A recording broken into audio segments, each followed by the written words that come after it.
네, 2021년 금융시장이 이제 문을 열었습니다. 어제도 대단히 강한 장이 펼쳐졌고요. 새 역사를 쓴 시장, 새 역사를 쓰고 있는 시장, 자산 배분 전략 세우겠습니다.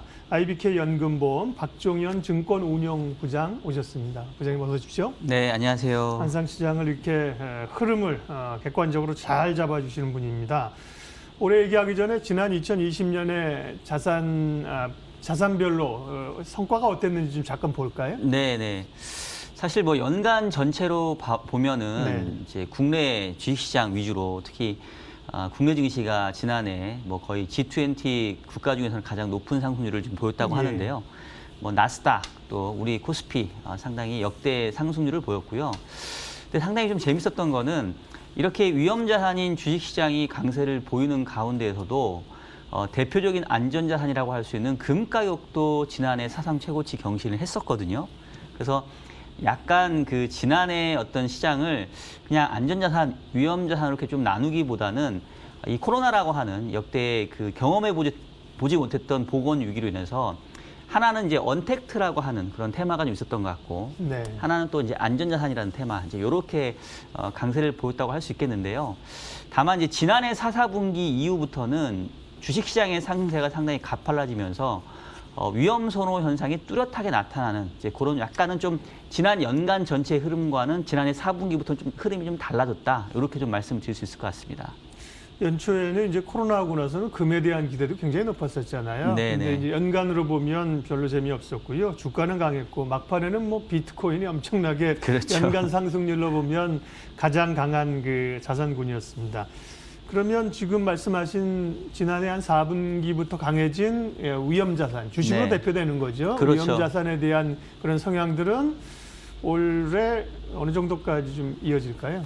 일단 이제 지난해 4분기부터 왜 이렇게 주식시장 비롯한 위험자산이 강세가 심화됐는지 그거를 먼저 좀 따져봐야 될 것 같은데, 제가 봤을 때는 이제 역설적으로 지금 이제 코로나 상황으로 해서 사실 실물 경제는 상당히 좀 부진하지 않습니까? 근데 그렇기 때문에 오히려 각국 정부의 공격적인 경기 부양책들이 나오는 게 오히려 좀 긍정적으로 작용하고 있는 것 같고요. 또 특히나 이제 주식시장 같은 경우는 이제 미래에 대한 기대치를 좀 선반영하게 되는데, 지난해 4분기부터 이제 백신에 대한 개발 기대감, 또 실질적으로 이제 백신 접종이 해외에서 시작이 됐고, 이런 것들이 어떻게 보면은 당장 경제는 안 좋기 때문에 그래서 경기 부양책이 나오고, 하지만 미래에는 백신에 대한 개발 기대가 있으니까 미래에 대한 전망은 긍정적으로 가져갈 수 있고, 이 두 축이 지금 위험자산의 강세를 이끌고 있는 게 아닌가라는 생각이 들고요. 그렇다고 한다면은 오히려 지금처럼 이제 코로나에 대한 경제 여건 자체가 상당히 좀 부정적으로 작용하고 백신에 대한 기대감이 계속 살아있는 올해 상반기까지는 이런 위험 선호에 대한 그 현상들이 좀 지속될 가능성이 높지 않겠느냐, 일단 좀 이렇게 판단을 하고 있습니다. 근데 모든 것이 다 예측할 수 있는 건 아니고요. 지난해도 사실은 뭐 코로나는 예측하지 못한 변수였기 때문에요. 2021년 올해 시장 위험 요인들을 좀 생각해 두어야 할 건 어떤 게 있을까요? 그렇죠. 뭐 사실 이제 저도 뭐 올해 상반기까지 적어도 괜찮지 않겠냐는 말씀을 좀 드리긴 했는데, 그 전망 기관들의 자료들을 보면은 대부분 다 올해 시장을 상당히 좀 불리하게 보고 있고, 특히 이제 상반기 저처럼 좀 긍정적으로 보고 있다 보니까 이제 너무 좋은 얘기만 나와서 우리가 거꾸로 이제 좀 되짚어볼 그 위험 요인은 없는지 좀 따져봐야 되는데, 지금 이제 제 생각으로는 한 세네 가지 정도. 일단 이제 단기적으로는 그 조지아주의 선거 결과가 좀 중요할 것 같고요. 그리고 이제 결국 백신에 대한 이 효능 문제, 또 이게 또 변종될 그 가능성은 없는지, 이 부분은 이제 우리가 사실은 예측하기 어렵지만 계속 모니터링 해야 될 것 같고, 그거 외에 이제 매크로적인 측면, 그다음에 이벤트적인 측면에서는 올해 2, 4분기가 이제 이른바 기저효과 때문에 물가 지표가 상당히 급등세를 보이는 구간이 됩니다. 지난해 2분기가 뭐 유가가 마이너스 잠깐 갈 정도로 상당히 부진했잖아요. 근데 지금 유가가 어느새 벌써 한 40불대 후반까지 올라왔거든요. 그러면은 이제 우리가 흔히 말하는 기저효과를 감안해 보면 올해 2, 4분기는 일시적으로 각국 중앙은행들이 타겟팅하는 물가 수준을 넘어가게 될 겁니다. 그러면 이제 그랬었을 때 혹시나 중앙은행들의 긴축이 좀 서둘러질 수도 있는 거 아니야라는 어떤 긴장감이 나올 수 있기 때문에 그 부분들에 대한 부분들 좀 체크가 필요할 것 같고요. 그리고 조금 넓게 보면은 지금 이제 바이든 행정부가 올해 이제 1월 20일 날 출범을 하게 되는데 이제 그동안 조금 묻혀져 있었던 이 미국과 중국 간의 이제 어떤 정립 문제. 지금 트럼프는 사실 아주 대놓고 이 중국을 몰아붙였지만 바이든 행정부도 그렇게 별반 다르지 않을 거다라는 내부의 그 분석도 나오고 있거든요. 그래서 지금 이제 미중 1단계 무역 협상이 끝나고 올해 연말까지는 가는데 아마 올해 연말 정도에 다시 한번 2단계 협상이 나올 수 있기 때문에 미국과 중국 간의 어떤 무역 갈등이 재개될 가능성, 이 부분들을 하반기 정도 조금 주의 깊게 봐야 되지 않겠느냐. 일단 이렇게 조금 위험면을 좀 보고 있습니다. 네, 좀 더 이제 국내 증시 측면에 접근을 해보도록 하겠습니다. 2021년 주가 3,000포인트 시대를 기대하고 있는데 다 왔습니다. 3,000포인트가. 네네. 지난해 연말부터 이제 강한 흐름들이어서요.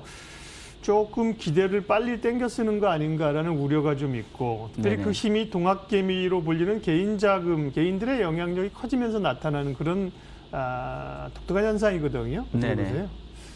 앞서도 얘기했던 것처럼 이제 올해 대체로 전망을 조금 긍정적으로 보는 전망이 많았고, 또 경제 여건이나 또 매크로 여건 자체가 지금은 부진하지만 향후엔 좋아질 수 있다는 기대감이 있고, 돈은 상당히 많이 막대하게 풀려 있고, 이제 이러다 보니까 결국은 이제 긍정적인 전망들이 좀 한 템포씩 빨리 지금 반영이 되고 있는 게 아닌가 싶어요. 사실 이제 이미 올해에 대한 긍정적인 전망이 지난해 4, 4분기부터 좀 반영이 됐지 않았나라는 생각이 들고, 저도 이제 상반기까지는 시장을 둘러보면 사실은 이렇게 악재가 잘 보이질 않거든요.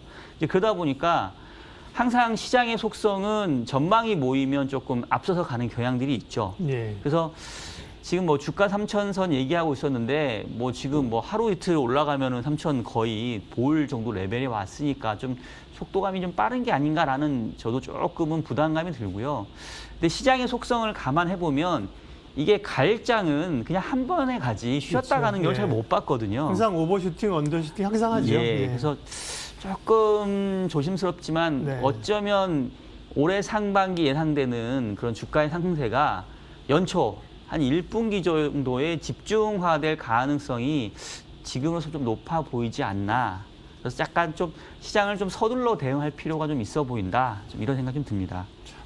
늘 어렵네요. 근데 뭐 올라서 어려운 거니까 그나마 이제 행복한 고민인데 네네. 뭐 빨리 쫓아가는데 뭐 미리 던지고 도망갈 수도 없고. 네.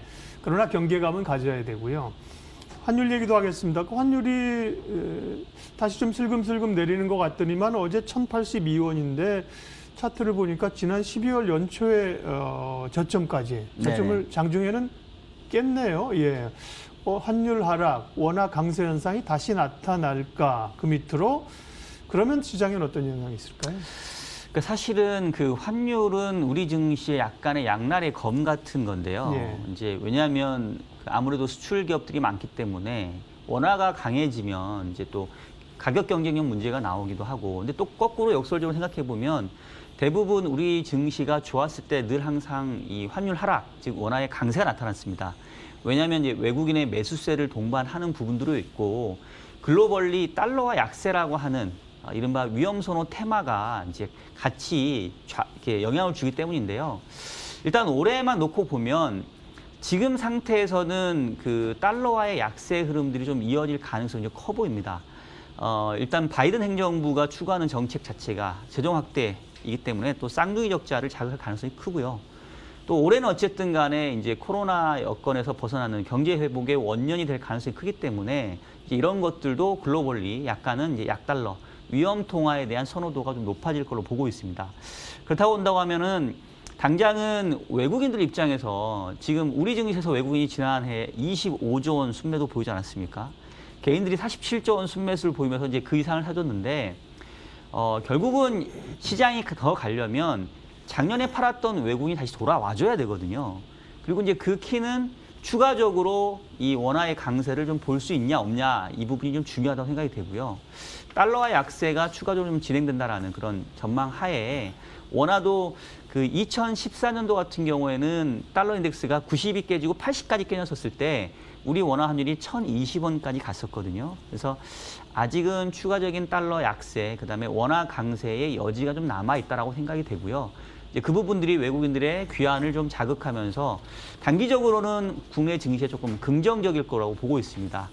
다만 이제 그 뒤로는 아마 이 밸류에이션 부담 또 이 원화 절상에 따른 이 수출 기업들의 가격 경쟁력 부하 이런 부분들이 시차를 두고 그 이다음번에 좀 나타날 상황이 되지 않을까 이렇게 좀 시기를 달리해서 보고 있습니다.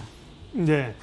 우리 오늘 그 마켓 리더에게 듣는다 타이틀이 2021년 자산 배분 전략이니까요. 큰 흐름의 자산 배분 전략들 어떻게 가져가면 좋을지 먼저 얘기해 주세요. 네. 뭐 앞서서 이제 쭉 여러 가지 얘기를 했는데 그러니까 결국은 약간 상반기하고 하반기를 조금은 구분할 필요가 있다라고 생각이 되고요. 앞서 얘기했던 것처럼 상반기까지는 뭐 여러 여건을 따져놓고 본다 하더라도 위험 자산인 주식 쪽에 상당히 좀 유리한 환경. 반면에 이제 채권 쪽은 2, 4분기에 물가가 좀 치솟는 국면이기 때문에 상대적으로 채권보다는 주식 쪽의 비중 확대가 당연히 조금 바람직하다고 보여지고 다만 상반기에 그런 시장 환경들이 1, 4분기에 집중적으로 땡겨서 나타날 가능성이 있기 때문에 주식 쪽에 대한 투자 비중 확대는 좀 서둘러서 1분기에 좀 집중해야 된다. 이런 말씀을 좀 드리고 싶고요. 그리고 뭐 주식 이외에도 전체적으로 올해는 이제 소비는 어느 정도 빨리 정상화됐지만 생산이 아직 뒤쳐져 있기 때문에 생산이 재개되면서 나타나는 이제 여러 현상들이 있을 겁니다. 그래서 뭐 산업용 원자재 가격들도 작년에는 뭐 금보다는 작년에 금이었다면 올해는 뭐 오히려 유가라든가 또 굴이라든가 이런 쪽이 좀 좋아 보이고요. 큰 흐름상에서는 달러와 약세를 감안해 보면 어떻게 보면 이제 달러화 자산보다는 비달러화 자산 쪽에 조금 상반기에는 포커스를 맞추는 게 전체적인 자산 배분의 틀에서는 좀 바람직하지 않을까 이런 생각을 하고 있습니다. 그러면 좀 더 구체적으로 주식 시장에서의 관심 섹터나 투자 전략 마무리해 주십시오. 네, 일단은 주식에서는 앞서 얘기했던 것처럼 이제 외국인의 귀환을 저는 이제 큰 테마로 좀 보고 있어요. 추가적으로 더 강해지려면 결국 외국인이 와줘야 된다라고 생각을 하고 있고요. 여건은 긍정적이라고 보고 있고 결국 외국인들이 국내 주식을 산다라고 한다면 대표 기업들 살 수밖에 없거든요. 예. 아까 반도체에 대한 또 삼성전자가 많이 올랐기 때문에 좀 부담을 얘기하고 있긴 하는데 밸류에이션 보게 되면은 삼성전자 여전히 PR 15배밖에 안 됩니다.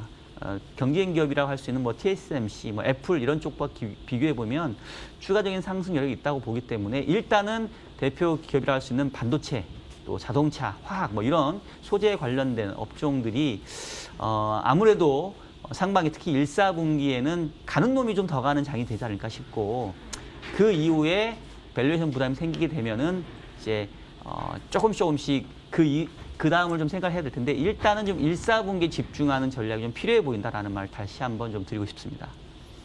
네. 섹터 얘기는 대형주 위주로 이제 좀 다 하신 거죠? 그렇죠. 네. 예. 네. 그럼 또 다음에 오실 때 좀 더 구체적인 주식 이야기는 하도록 할게요. 네. 마켓 리더에게 듣는다 오늘 특집으로 새해 자산 배분 전략, 주식 시장 전략, IBK 연금보험 박종현 증권운용부장 함께했습니다. 부장님 고맙습니다. 네, 고맙습니다.